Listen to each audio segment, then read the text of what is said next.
네, 성경은 그 하나님 예수님의 부활이 이 마지막 날에 똑같이 우리에게 이루어질 것을 말씀하고 있습니다.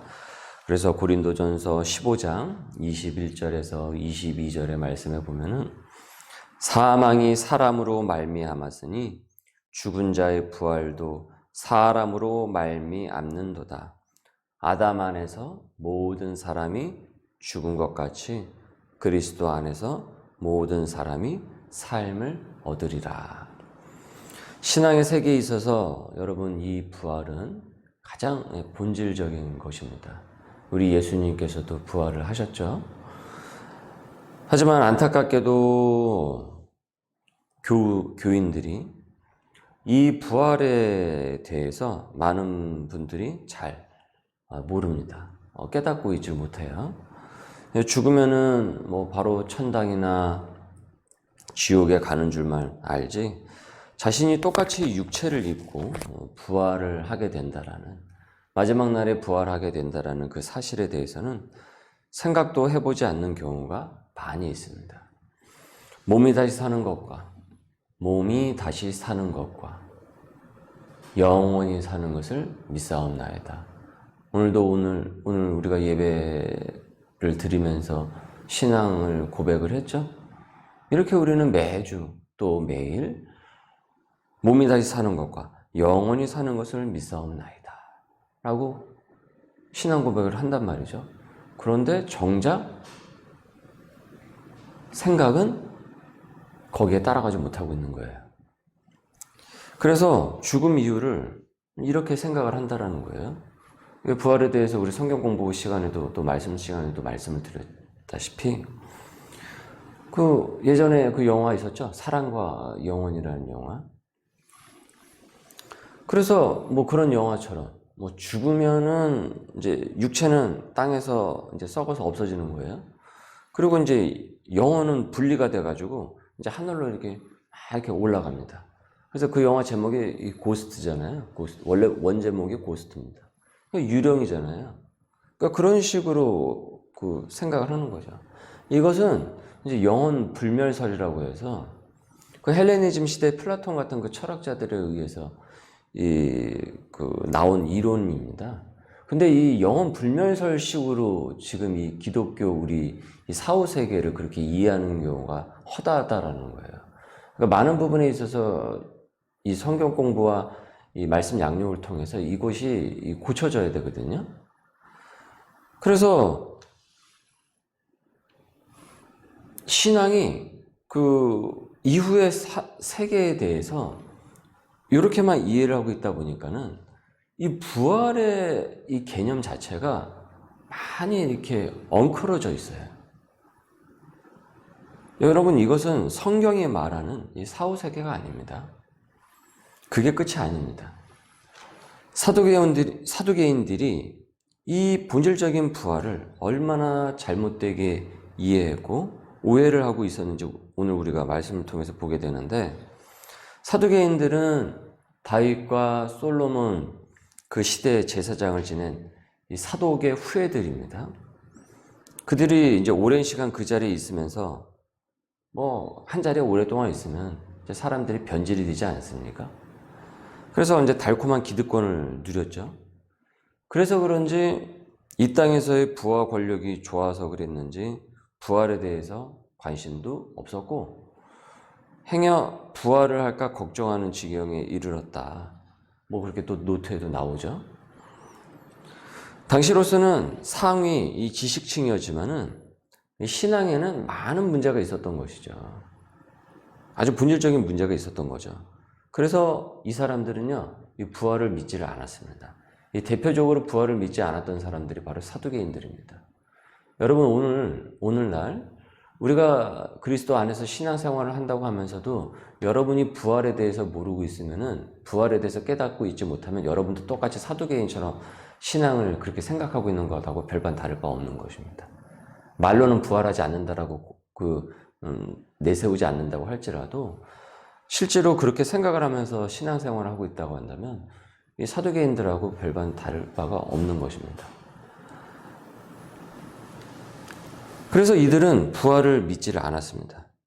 뭐 어떻게 보면 또 믿기를 싫어했다라고 하는 편이 더 나을 것 같아요. 이 땅에서의 삶에만 목을 메어버리면은 정작 최종 벌어질 이 부활에 대해서 관심이 없습니다. 여러분, 내가 오늘 영원한 부활의 생명보다 더 관심을 쏟고 그것 때문에 죽고 못 사는 것이 무엇입니까?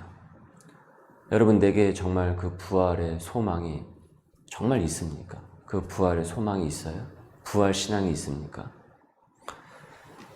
이 세상에만 지극히 관심이 지대했던 사두개인들이었던지라 그들이 이 부활의 개념에 대해서 대하는 개념도 지금 말씀해 보니까 상당히 세속적입니다. 이렇게 예수님께 물었어요. 만일 7형제가 있는 가정에서 제일 큰 형이 자식이 없이 죽었으면은 당시 유대 사회에 있었던 그 계대 풍습에 의해서 대를 잇기 위해서 둘째 형이 그 형수를 자기 아내로 삼아야 하는데 만일 둘째 형도 자식이 없이 죽고 나머지 셋째, 넷째, 일곱째까지 그렇게 죽고 나서 나중에 여자도 죽었다고 한다면은 아니 예수님 말대로 죽은 후에 육체가 부활한다고 합시다. 그러면은 도대체 그 여자는 누구의 아내가 되는 겁니까? 누구 와이프가 되는 겁니까? 라고 질문을 한 거예요. 이 계대 풍습과 그 다음에 이 부활이 매칭이 안 되니까 이것의 모순을 이제 사두개인들이 질문이랍시고 이제 지적을 한 겁니다. 예수님 앞에서. 부활하게 되면 칠형제들이 다 살아나고 여자도 살아나는데 그러면 그 여자는 도대체 누구의 아내가 되느냐라는 것이죠. 우리도 뭐 이 질문은 아니라고 할지라도 이런 유형의 부분을 질문을 가지죠. 죽은 다음에 부활한다고 했는데 죽고 나서 새로운 신령한 몸을 입으면은 부활을 하게 되면 어떤 몸으로 어떤 외모가 되는 건가요? 지금의 얼굴 그대로인가요? 아니면 뭐 현빈이나 김태희 얼굴로 다시 태어나는 건가요? 그리고 지금의 가족들하고 같이 사는 건가요? 제가 예전에 1대1 하다가 제자훈련 교육하다가 이런 류의 질문을 많이 받았습니다. 그래서 교육을 하다가 가장 설명이 많아지는 부분이 바로 이 부활이에요. 예수님께서는요, 이런 류의 질문에 대해서 이렇게 말씀을 하셨어요. 34절을 보십시오. 이 세상의 자녀들은 장가도 가고 시집도 가고 저 세상과 및 죽은 자 가운데서 부활함을 얻기에 합당히 여김을 받은 자들은 장가나 시집가는 일이 없으며 그들은 다시 죽을 일도 없나니 이는 천사와 동등이요 부활의 자녀로서 하나님의 자녀임이라. 자녀임이라.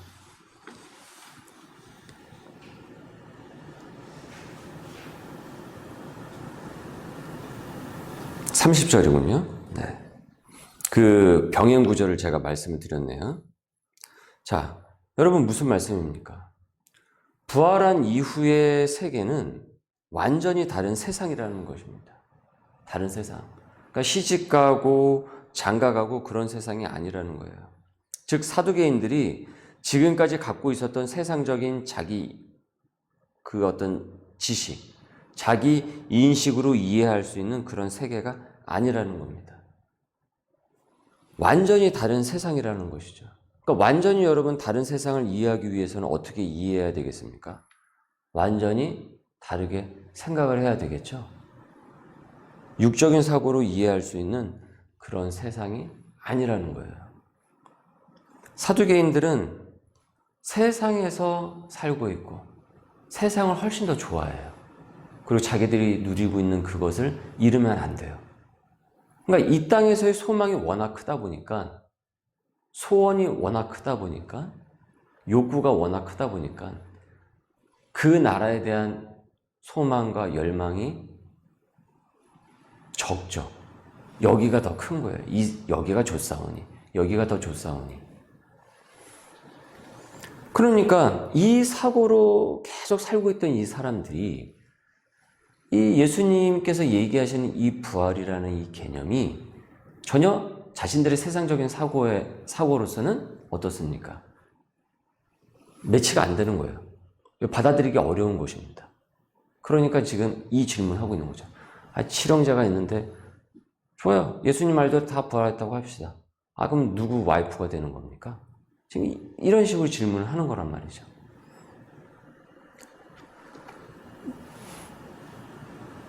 그 몸으로 육체가 부활한다고 하니까는 그 몸으로 지금 내가 누리고 있는 그것으로 똑같이 살아가는 것으로 이해를 한 거죠. 그러니까 물질적으로 부활을 바라본 것이죠. 이 사두개인들은.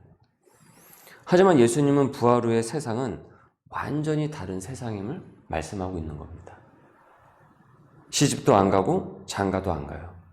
시집 장가 갈 일이 없으니 임신할 일도 없겠죠, 여러분. 아기 낳을 일도 없습니다.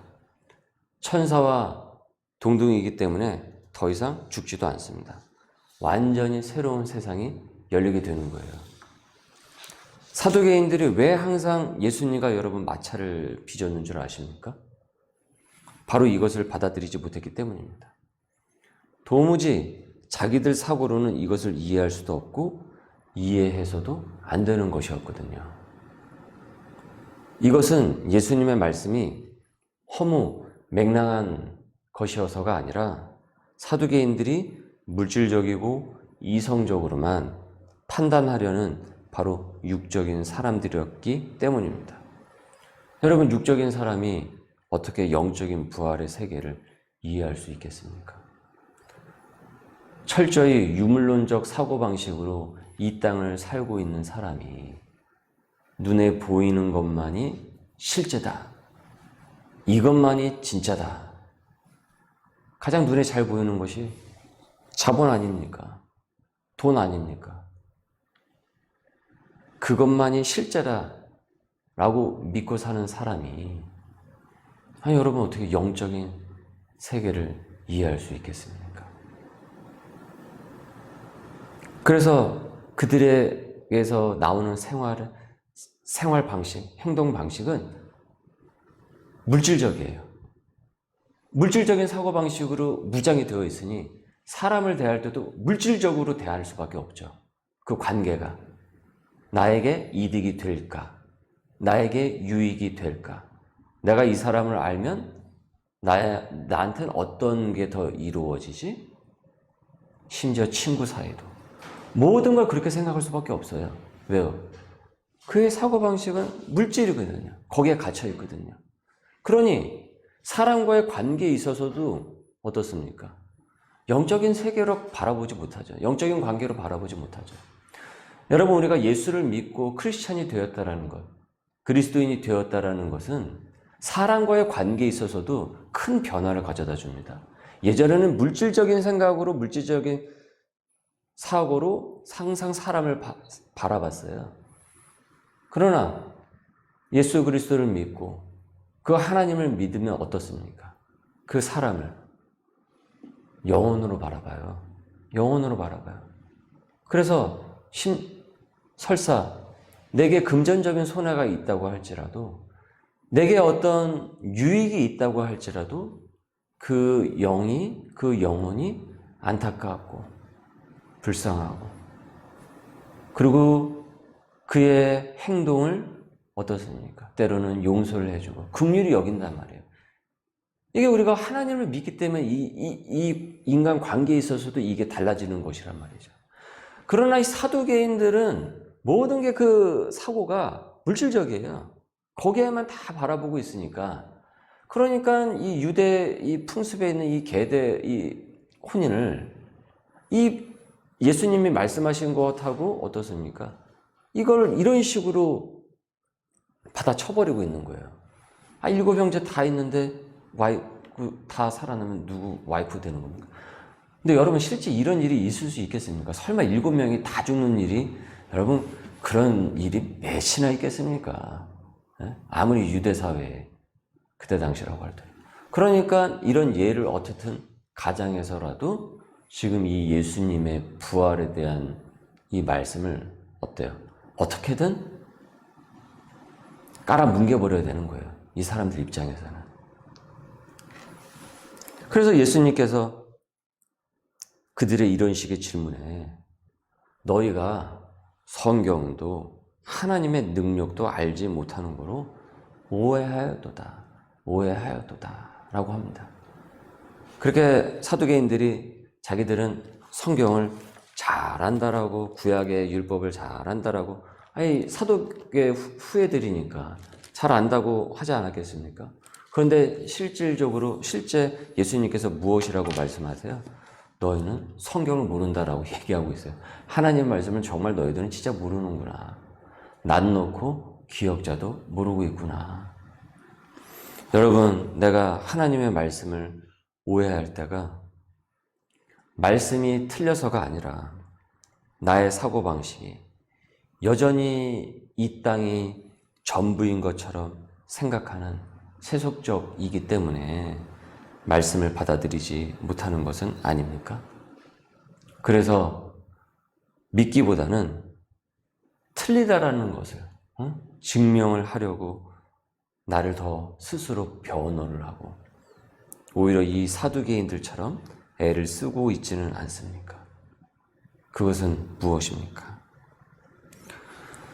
주 예수께서 오실 날 생명의 부활, 사망의 부활이 있습니다.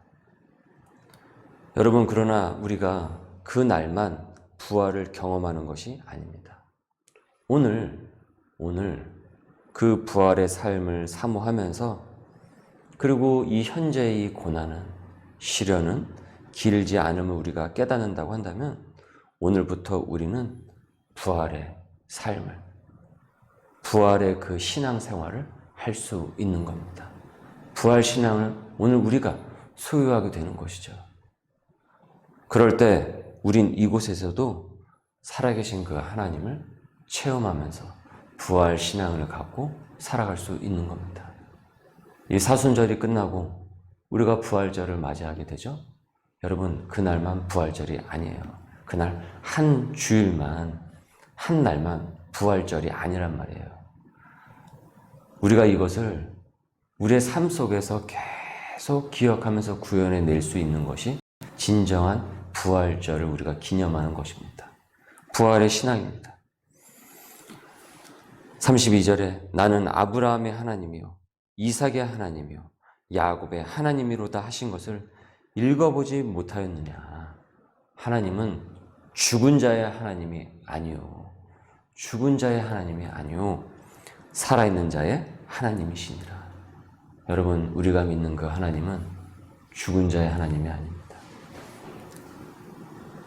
살아있는 자의 하나님이십니다. 우리를 향한 그 뜻이 오늘도 우리 삶 가운데서 부활 신앙으로 구현되기를 우리 하나님께서는 원하십니다. 오늘 말씀이 있대요. 기도하도록 하겠습니다. 부활의 주님, 이 땅에서 누리는 것들만을 맹목적으로 쫓다 보니까 나의 생각과 생활은 많이 세속화되어 버렸습니다. 그렇게 들었지만 보았지만 부활을 잊고 살 때가 많습니다. 부활을 잊고 사니 능력이 없는 건조한 삶, 생활이 되어 버렸습니다. 사두개인처럼 이 땅이 전부인 것처럼 살지 않고 영원한 나라를 사모하면서 그 부활의 소망을 갖고 시련과 고난도 능히 이길 힘을 더하여 주시옵소서.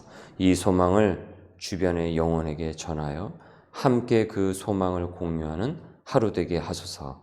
예수님의 이름으로 기도드립니다. 아멘.